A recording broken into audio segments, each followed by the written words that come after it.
Welcome. My name is Krystle, and you actually press play to my podcast. And I get to introduce you to my amazing friends. And we get a little deep. So, no further introduction. This is Krystle Breaks Easy.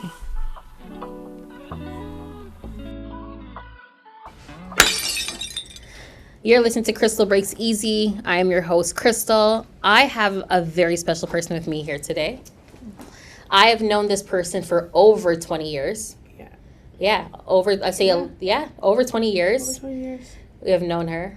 Our friendship is a friendship our friendship's a good friendship. Like, it is. We cannot talk for 5 years, and we pick up the phone like nothing ever happened. Mm-hmm. So that's like, there's only a few people that I can actually do that with. Yeah. And you're like one of them. There's like 5.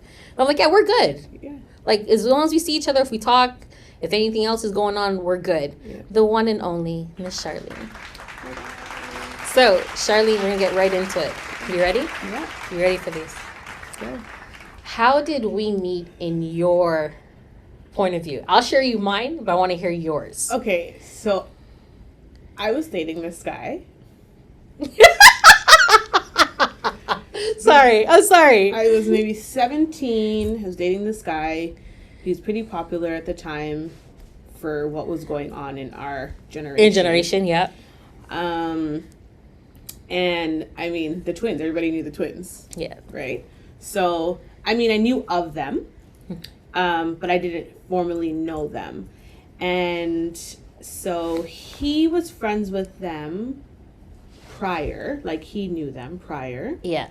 And it was one faithful, I think it might have been a Friday or Saturday night, one of the biggest dances of all ages times, Shangri-La, fully loaded Shangri-La, at Esna Park area, whatever, put it this way, bus don't run. Yes, bus don't run. This was like 20 years ago. Bus is not running up there. You took a cab, or you pile up in a car? No, we got to the party, however we got there, but I think the party like locked off early or something happened, because that was literally the last Shangri-La ever. Yeah, it was the last one. And I remember we were walking literally from Shangri-La to Steele's. That's about a 45-minute walk. Okay. Yeah. And so Krystle and Trina and their crew, they're walking, and me, my cousins, and my friends are walking or whatever.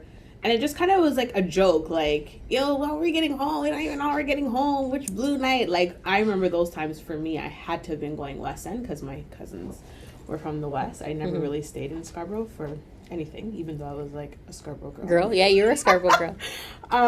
So yeah, we walked to Steele's, and it was like striking up a conversation. And again, I knew who they were. They're popular people, but I was also terrified of Trina. So Trina just was like not into me. I don't know what it was. I mean, eventually over the years, she was cool, but like off the jump, she and my ex were really close. Like it was like, I think she was more like overprotective of him. Anyways, yeah, should have been the other way around. Trina, you should have had my back. But yeah, that's what I remember. And I remember like exchanging numbers probably at the times, like, yo, link me, because if we go to another jam or whatever. Yeah, and that was probably me. That wasn't Trina. No, definitely not. That was definitely me. And then it kind of just started from there. We would see each other here, there, and yeah, like Krystle is not the same person that she was. No, I wasn't. No. They had their backpack with things inside of them. Listen, why do you guys keep bringing on this? You're the second person that brought up the backpack. You're the second person that brought up the backpack. No, I didn't have anything in my backpack. Okay, well, I told you I was terrified of Trina. I was just about going out, having a good time, whatever the case is. But that's what I remember. So, as you said, like, I remember us going out. I remember you being, that's my girlfriend. I'm like, all right, cool. I'm always gonna be respectful, because I met him when we stuck at Wonderland. Okay. That's how I met him. Even Trina didn't meet him. Oh. He's my brethren. Oh. I met him at Wonderland through another girl, And then we always just rode the bus. We rode because everybody worked at Wonderland. Oh, okay. So we had to ride they would get off at Yorkdale, I would get off at York Mills. Yes. So it was always running jokes. It was always fun. And things like, this is my girlfriend. I was like, okay, cool. Yeah. And then I was like, okay, cool. And I said hi. And then I remember seeing you. The actual time I remember, Was that in the party? No, it was at a ball tournament. Probably, yeah. It was at a ball tournament where I met you because he told me to come to the ball tournament because some guy wanted. Eastern? Yeah. Eastern Commerce. I feel like it was. Yeah, I went to Eastern, but I went to no, it was at a tournament at Humberline. Okay. At Humber College, the Humber College Classic. Yes. So I walk in the door. He's like, because all of them were up there. Yeah. The whole crew was up there. Yeah. And I'm like, I'm not going up there. Yeah. I don't know those girls up there. He's like, my girlfriend's up there. I'm like, nah, I'm not going up there. She can come down, but I'm not going up there. I don't know her. And I remember you wearing a Laker jersey. Oh, dear. Do you remember your Laker jersey? First of all, if you guys didn't know, Charlene's tits used to be out to here. Yeah, they were pretty She was so tiny, but big boobs. Yeah. I was just like, where's she going with this massive chest? It was a lot. And I remember, I'm like, her chest is huge. And there I am, because that was my, tomboy girlish stage. But we all were, that was the time. Yeah. If I was wearing a Lakers jersey, it means my hair was slicked down. And yes. The hair was, spiked at the top and probably, 2 different color running shoes to match the jersey. Yes. We were dumb back then, but no one could touch our style back then. Absolutely not. No. I was chunky, but we were fly. You could not talk to me. Couldn't talk to me. So I remember at the tournament, and then you came down, and then we're just like, hey, and then we sat with you guys for a little bit, and then ever since after that, we just always linked and just said we just stayed in contact from then. But that's hilarious, guys. I remember that walk now. Yeah. I think I can all the way to out Steeles. to Woodbine to Steeles to catch the Blue Line because that was the only bus running. God, we were troopers, guys. That was if you think of it now, what were we thinking? God, we were mud. But it was a thing because But it wasn't just 2 people. It was 30 of us. Yeah. And all these kids just walking. Why were you guys even booking these places with no way of transportation around? But we found our way there no matter where in all ages was. We were there. Oh, tell me about it. We were on the West End ones. Funny, I live close to there. It's every time I drive past there, my daughter is like, oh my God, I'm supposed to have my graduation here. I was supposed to have my graduation here. I was just like, girl. If you ever knew what happened at those parties, guys. I have so many funny and best moments with this person, but I want to know what our moments that they think are special to them. Let's listen. And this is the one I think is. That's the one I was gonna say. Yeah, I'm pregnant. You are? Yeah. Funny enough, my baby father's from your area. Is that the funniest moment? Yeah, that was my funniest moment. Yeah. Okay. That was my funniest moment. Really? Who's your baby father? So and so and so. Pardon? From da-da-da? Does he look like this? Yeah. And you know what's funny? That was all through Black Planet. The messages were through Black Planet. Because you didn't call me. No. It was all through Messenger. Mm-hmm. And not Instant Messenger. No, what is it called? What's it? MSN. Yeah. That was a whole hour, 2 conversations going back and forth. Clarifying. Yeah. Does he have a sister like this? Does she look like this? Yeah. And then... Are these his multiple nicknames? I'm happy that I've grown and evolved into a better person. And there's very much times where I can get very gross and very dark still. And I try not to be petty Betty. No, guys, my name's Petienne. I'm very petty. It was really messy. Let's just put it this way. We knew some... Tell me your point of view, and then I'll tell you mine. Okay, so, yeah, we clarified and figured that all out. I remember you telling Trina, and we set it up. We set it up that... No, I didn't tell Trina. Not until that day. Not until the day when we got there. When you showed up, I told her. Right, so... Krystle's like, oh, come by. I was like, oh, absolutely. Yeah, I just came home from school. I want to see the baby. So I packed up my daughter, car seat and all. And the nerve of me, I was taking bus those times.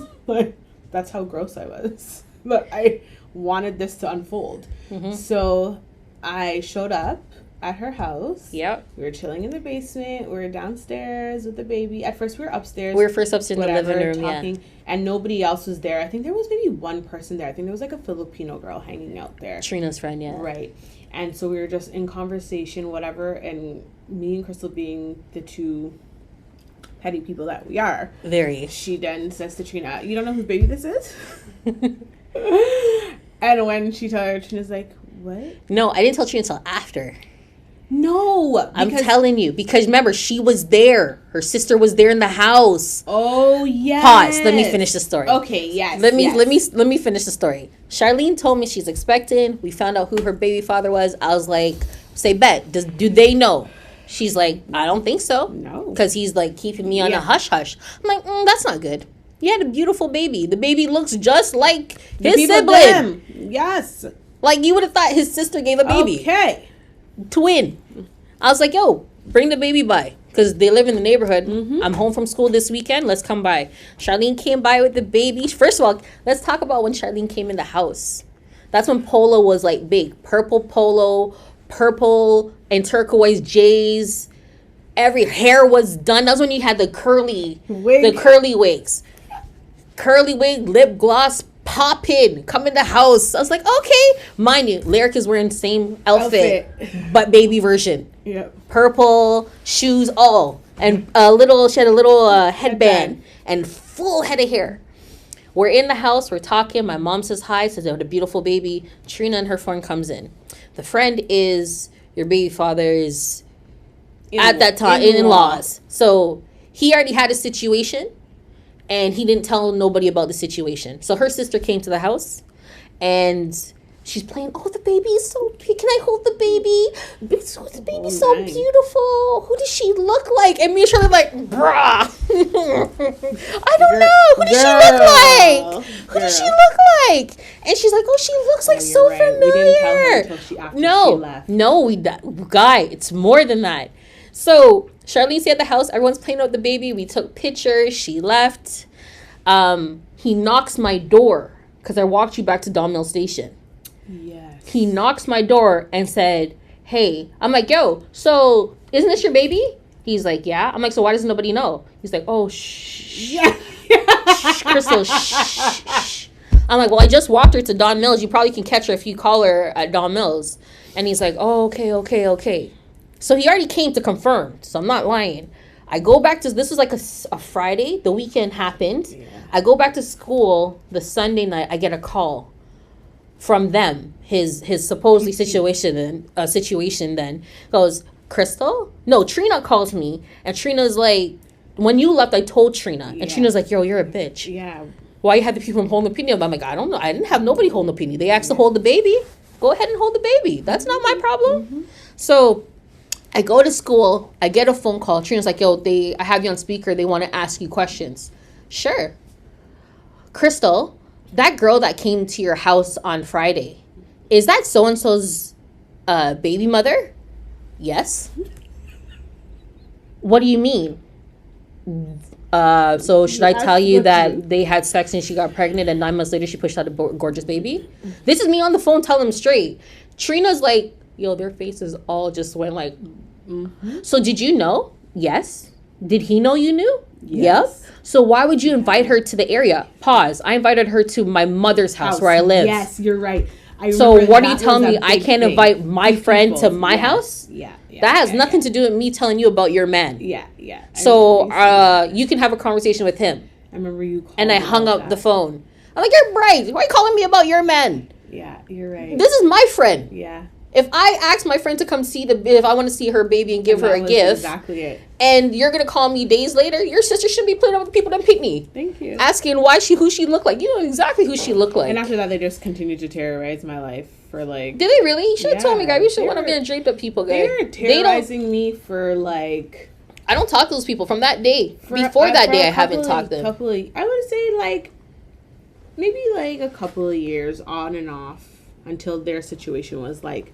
Completely done. And I mean, there was a time where we were very cordial, but then I realized that the fact that we were cordial was all a plan of theirs, of being able to control the situation, their man and their situation. So of like, what he was allowed to do, when he was allowed to see. And like the funny thing is we became close enough that she started doing her own dirt on him, and I would encourage the fuckery. Excuse me, am I allowed to swear? Yeah, you're fine. And it kind of was like, I don't know if it was a revenge. Of course it was, I think it was just like, good for you. Like, yeah. You were in a situation where you, like, you know, and I mean, he was a dirtbag. Tell me your favorite slow jams.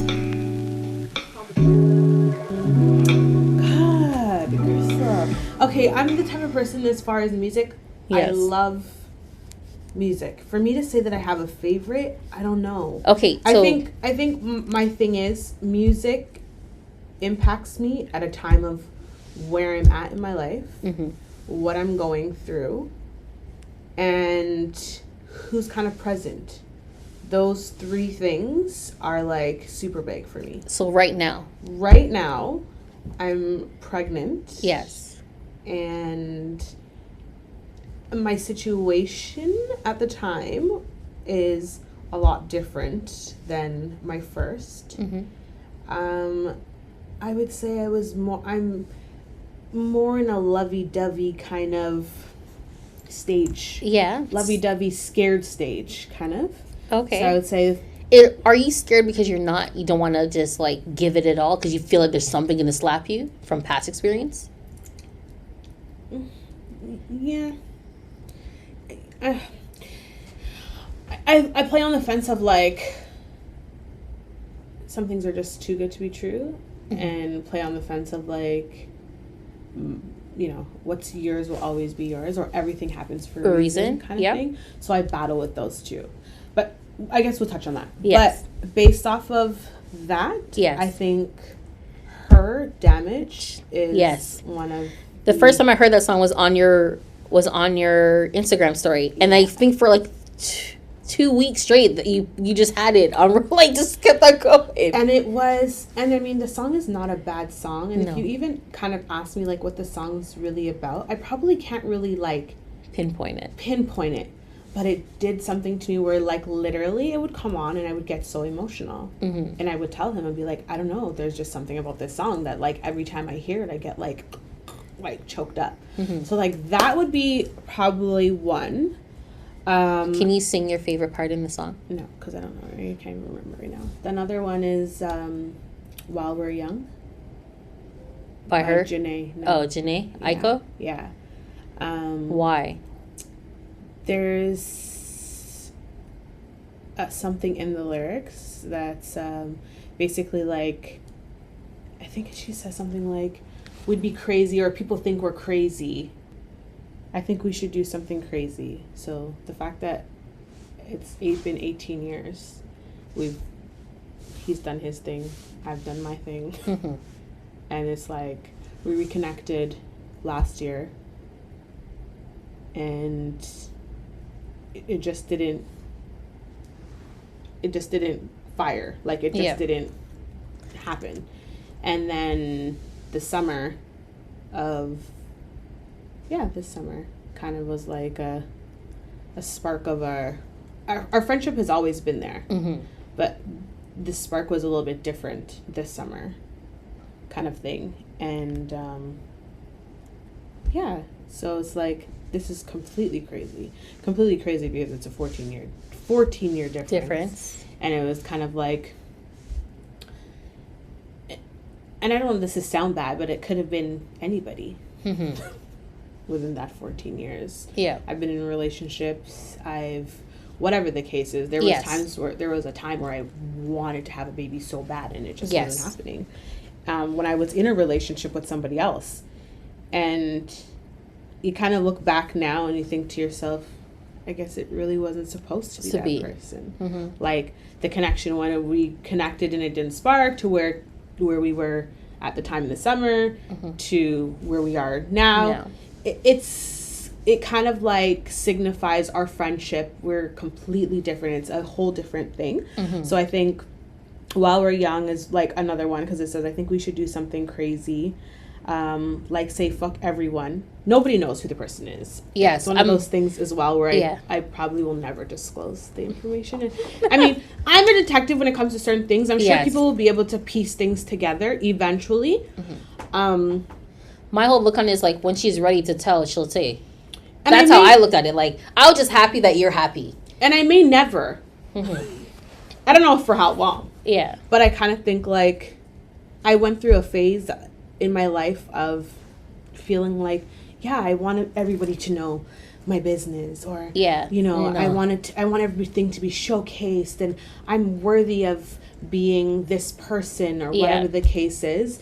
And the dynamic of our friendship is completely different, where it's like, I don't even care. Yeah. Like emotionally, physically, like I'm just at a different place. Yeah. So like, yeah. That part too, fuck everyone. Yeah. It's like, kind of like, yeah. God, people ask me all the time, you only post your husband once a year for his birthday. What am I, other than family pictures, maybe Christmas, you guys might see him? That's about it. But he's not that kind of person to be always online, so I totally understand it. Yeah, so fuck everyone. And there's just like little things in there, like I want to lay with you. Like, we're just very, again. You're in honeymoon stage. I don't even know if that's what you'd call it. Again, the dynamic is it is nothing that I've ever said I would have wanted in a relationship. It's nothing that I would actually say, like, this is what my relationship would look like. Yeah. So it's very, very, like, completely left field. But they always say those ones that work out the best. Yeah, we'll see. Shut up! I think it's easier for me to get through life that way. Yes. Of, like, I've been so in the past of, like, expecting me from people that when things happen and I get let down, I'm hurt. It's time to get deep. Let's get real deep. What's your breaking point? Oh, God. I think my most vulnerable time was my breakdown 6 years ago. I had a mental breakdown at 30. I discovered so much things about myself. I was so much of a timeline person. Yes. So it was like I should have been already in a relationship at 30, building with somebody so that we can be married, having children, you know, in a different career. There were things that I did have in place, but no, like it was bad. It was bad to the point where that's where I was diagnosed, or formally, like finally, I guess, again too, being West Indian. Yes. And that kind of thing, it's like, you don't know you're depressed. Yes. Or you don't know you're having issues. Right. Yes. So to be in a place where it was like, I literally had a breakdown at my job the day. I can't even describe kind of the feeling. Like they had to call the ambulance. It was that bad. And I remember calling my mom, and I mean, my mom's evolved the 6 years of knowledge and education and things like that. But I remember calling her before the ambulance got there or whatever, saying to her, like, I'm losing it. Like, you know, I can't, whatever. It was like, Charlene, like, how much money you need? Like, what? Like, that's like a money issue, though. You know, and I was just like, I'm not coming home today. Like, I don't think I'm going to be able to come home. I'm, like, in a very, very weird place. I can't explain it. And eventually, I kind of came out of it. They medicated me. The medication was gross. I wouldn't say that it helped. I think what it was I had to kind of learn that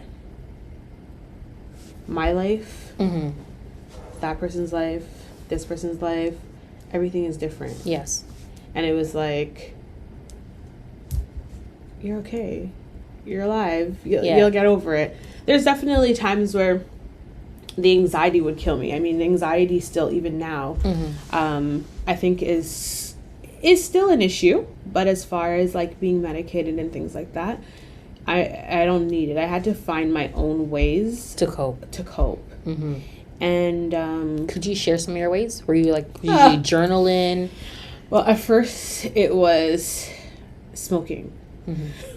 But I wasn't like smoking like that, or I turned into like this big weed head. It was literally like I'd keep a spliff for the days that or the times that it triggered. Yep. Then I would light up really quick, or take 2 draws to kind of like ease. Mm-hmm. And then this is another crazy one. A couple of my friends are like, "What?" I used to hang myself upside down on my bed. Okay. Yeah.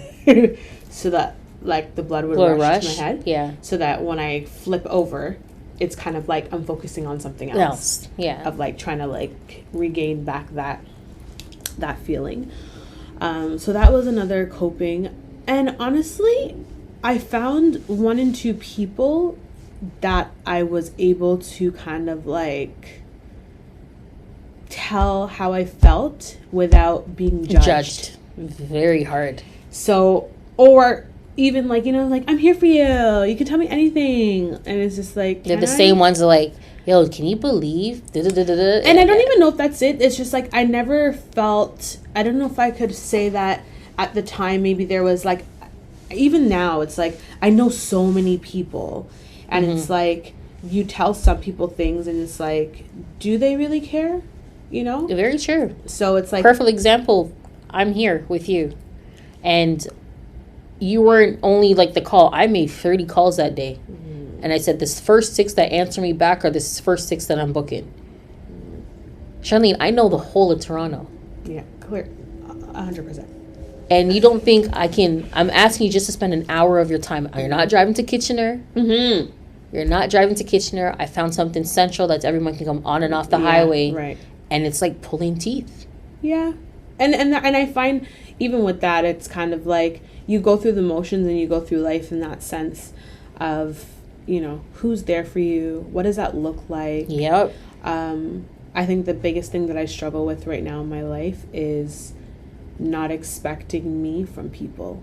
I'm still learning that, where it's like, I've known you for so long, I would never do that to you, or I would never offer my help or offer something if I know I really can't do it. Yeah. So that's kind of me, or people's thought process is completely different than mine. I tell my mom the same thing all the time. What my friendship would look like is not reciprocated. It's kind of like, I've learned that there's different friendships, different balances, different people. So that works. But finding someone who I could speak with that didn't judge me and would actually just kind of like hear me out. So those were my ways of coping. It's that time for Dirty Laundry, my favorite segment. Let's hear what my guests have to say by airing out their dirty laundry.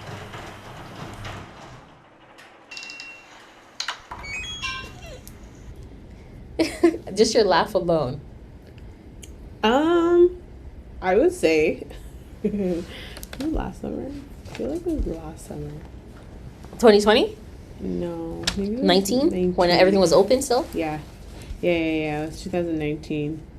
I started going on these dating sites, and I met this guy on one of the sites. And what sites are these? It was Tinder and POF. Okay. I met him on POF, and he invited me out. He was at a party, and then he was at something else afterwards. Yeah. So we didn't make it, myself and my best friend, we didn't make it to the party itself. But we were like, okay, like, we'll pull up to like the after hour or whatever. Mm-hmm. And this person, he was like on a bike. Like he rides bike, Mm. And so I was like, oh, okay, yeah, like, I'll pull up. So we got to, like, the area. I said to my best friend, I'm like, could you imagine we pull up and so-and-so's there? And I kid you not, I literally, like, pulled into the vicinity. And the person was there. And the person who I said, could you imagine if he was there, parking their bike with the person that you just parking their bike. Hold on. Do they know each other? They know each other. They came together. Oh, so it's supposed to be like, oh, my friend's bringing a friend, so come. So did you just reverse and go home? No, of course not. So we're in the car, and I looked. You stayed. Yeah, I looked at her, and I said to her, "Oh." I'm like, oh my god! I remember making a video. I think I actually posted it this week too on my on my Instagram story, just saying like, "Summer, I miss you," because it was just the year. It was just the summer. This is like I just started losing my weight, so it's like I'm out here, you know. And so at the time, we couldn't go in right away to like, it was an after hours. We didn't get to go in right away, and so we're in the car. And so I spotted the guy that I've known before. And the guy that I knew before was we've had our thing. Yes. So it would be a very touchy situation. So I was like, fuck, okay, what am I going to do? Kind of thing, you know? So I'm just like, I'm single. Like, I don't owe anybody an explanation. I didn't go out purposely picking this person. We met, whatever the case is. Me and the person don't have nothing. It is what it is. Yes. We get out of so he comes over to my window. This is POF? Yes. Okay, POF comes to your window. Comes to my window, and I'm like, so now he knows the that person like he came to is for me. And not even to say like, okay, we can try and play it off like it's one of me and my friend. Yeah. So he's like, oh, we're gonna go inside now, whatever. So I see my homeboy walking with him to like as if they're going together, like up there. So my friend's like, hurry up, like, you know, let's go.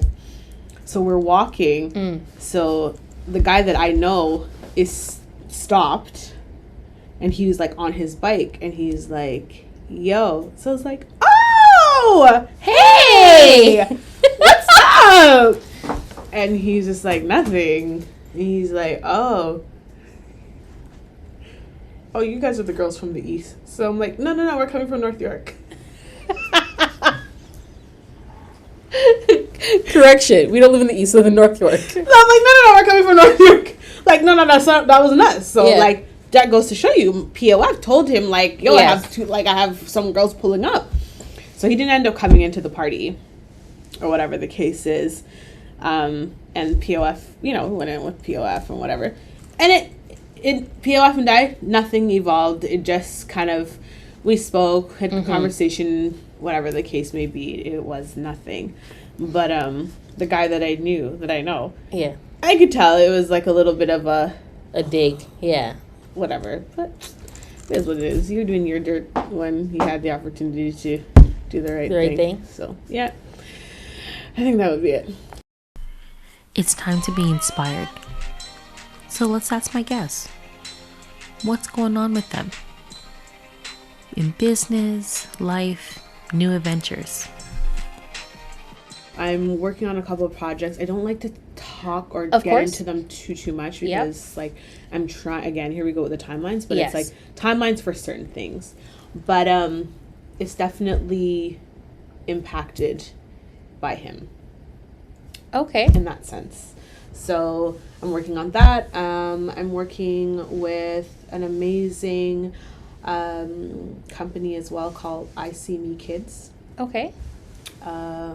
I'll send you some of the links or whatever the case is. You guys can check that out.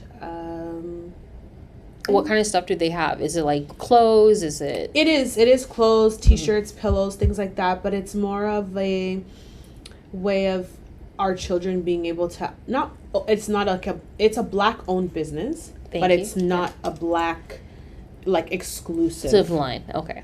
So there's a little girl on there with a hijab. There's a little boy in a wheelchair. There's a little girl who has cancer. So oh wait, I've been seeing these. You've been posting on the little tiles. Okay, yeah. yes. So you can go on there and you can kind of, your child can either see them. Yes. Or they're okay with picking any kid character and kind of maybe the kid that has a story similar to theirs doesn't look like them, but each child, if you click on each tile, it actually tells you. Oh, that's going to be so dope. Yeah. I'll definitely make sure to do that. It tells you, they all have a background story. Yes. So I'm working with that company. But yeah, I'm taking this mommy thing. I think I've done really well with this pregnancy. I'm kind of like running with it. Yeah. So I'm not really letting it slow me down. So I would say my come up is definitely mommy geared. That's good. This time around. I'm excited. Yeah. This segment is called Book Me, where I actually get to ask my guests about what book had deeply impacted them and why. Honestly, I don't have a favorite book, and I wouldn't say that I have necessarily a favorite article either. I think anything that I read or I get into at that particular time, it may be, I might be emotional, or I'd be like, wow, shit, I never really thought about it like that. Mm-hmm. Or it might be a conversation starter, or, something happens and I'm like, oh my God, I was just reading about that. But I wouldn't say like... Do you have something that you generally like to read about? Mix up? Sounds better. Yeah, that's really hard. Mix up blogs? Not even so much the blogs. I don't really follow a lot of like celebrity stuff, especially this like new come up celebrities of like, oh, this is so little babies did it. I'm like, who? Like, I don't know. And I mean, I'm pretty like still hip with my shit, but like that kind of stuff. Yeah, we see you on TikTok. not so into that gossip stuff. But as of lately, I've been reading like more mommy stuff. Yes. Whereas kind of like 14 years later, they'll tell you, don't eat grapes, don't eat cold cut sandwiches, don't eat this, and you're like, what? Like, so I think the articles shift based off of emotion.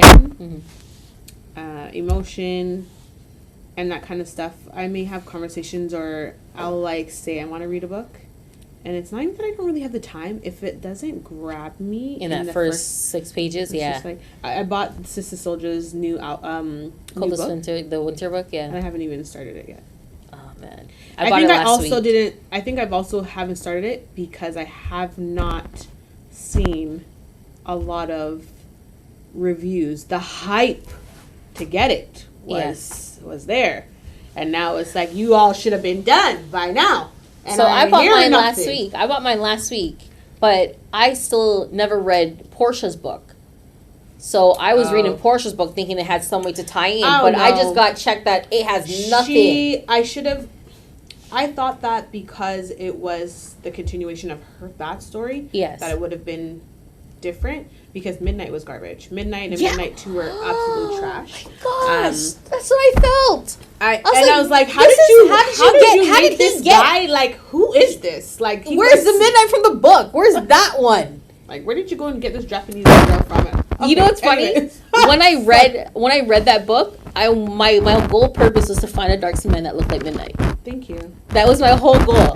Like, I was done with the light skin face. I need to find a dark skinned man that looks like Midnight. Reading the synopsis of this, and it's like, trying to find thing. I was like, no, girl, you don't even feel like you went with a Japanese girl. Like, you was like not even an option. Like, you wouldn't have been able to even conform to that kind of life. I think I went through the whole Carter series, the Cartel. I went through the whole Cartel series. I read a lot of those. And again, I don't know. I feel like maybe Sister should have just worked on, instead of making a second book, just worked on this movie. Yeah, and the script would have been. But then my whole thing with the script, that I don't want to see nobody. I don't want to see nobody that we know. I want fresh faces. I don't want nobody to be attached to anything. I want you to go find yourself a Midnight that looks like the character you described. I want you to find a Winter that looks like a Winter, the one you described. Yeah, because I mean that's what we grew up with, and I'm very like Samuel L. Jackson. I will never watch another movie with him after Lakeview Terrace. I think where he was terrorizing those people next door. he played that role way too well that I believe. But that's his job. I don't care. I believe that is his character. Like, I believe that is him. Like, I'm not watching another movie with him. Like, I'm that person. So yeah. I get what you mean by starting, like, bring us a clean slate of fresh faces. Make sure they're good actors, because I don't want it to feel like I'm watching a BT movie. Tyler Perry, like... What was the BT Airbats? Remember those ones? Yeah, like, I don't want to feel like I'm watching that. But yeah, I would say, I'm not... give me something interesting to read or have a conversation. Let me go and look it up. Yeah. I think that's kind of where I'm at. So this is our last segment. It's called The Quote. I asked my guests to tell me what quotes they use on a daily basis or the ones they live by. For me, short and simple, mine is, life is what you make it. Because it is. Let's hear what my guests have to say. Right now, and I would say in the last couple of years, it would be what's for you will always be for you. Why? Because I've gone through some things in the couple of years where the old me would have, like, cried as soon as I don't get my own way, or things are not, like, happening the way I want them to. And I actually came to realize that, like, sometimes what I want isn't actually what I need. True. Right? It may sound like it, or it may feel like, you know, if I don't get this, it's going to be detrimental, or whatever the case is. And then something else happens. And when the other thing happened, it worked other things out. I'm like, oh, well, that's why the first thing didn't work. Because this is actually what it was. So, you know, I kind of went into it too, was like, you know, I was at a job for like 8 years, and I wasn't there anymore. And it's like, I started to get cocky. It was like, oh, I've never been to an interview before. I never got a job. And I didn't get a couple of jobs after. And I was just like, check yourself, yeah. I was like, excuse me? Like, you know, and it was more of an eye-opener of, yeah, you didn't get these jobs. One, the timing. Two, because you're supposed to be doing something else. Yeah. And this is the time that you're supposed to be doing the other things. Very true. And so it's just like, it's very true. What's not for me? Like, yes. What's not for me, I will never have it. You know what I mean? As much as I, you know, oh my goodness, I need a job. I need to do this. I need to do that, or whatever the case is. And it kind of just like also just showed my resilience of just being able to like be finding out that I actually had the strength. We always say that, like, oh, God gives you the strength and da-da-da-da-da. You know, it always just sounds good saying certain things because you hear other people saying it. Yes. But actually being able to live it and see it, and actually other people recognizing it and telling you, like, damn, like, I'm so proud of you. Like, you don't cry anymore. I, like, pat on the back. So that kind of stuff. Yeah. What's for you will always be for you. I love that. Krystle Breaks easy means what to you? Finish it. Finish the sentence. Like, how was your time here today? Now going through it, and I would say you create this as like a safe space. Thank you. Safe space in the sense of I was allowed to be vulnerable. I was allowed to be mixed up. I was allowed to be myself. I was allowed to be me. Like, I didn't come here, you know. Yes. Yeah, so, you know, like, it was easy. It definitely reflects of who you are as your personality, your character, and like just how humble you are across the board. So yeah, I think that's what it means to me. I would definitely say it was a created safe space. I don't feel like, you know, as you said, you asked 30 people and whoever answered. God aligned it. Yes. And yeah, I definitely I got to kind of have a few journal entries. Yeah. Thank you, Charlene. So that is a wrap, folks. You just listened to Krystle Breaks Easy. I am your host, Krystle. To find me on Instagram, you're going to look for Krystle Breaks Easy _, which is the podcast page. Also, my personal page on all platforms is Krys My Life. So until next time, stay safe.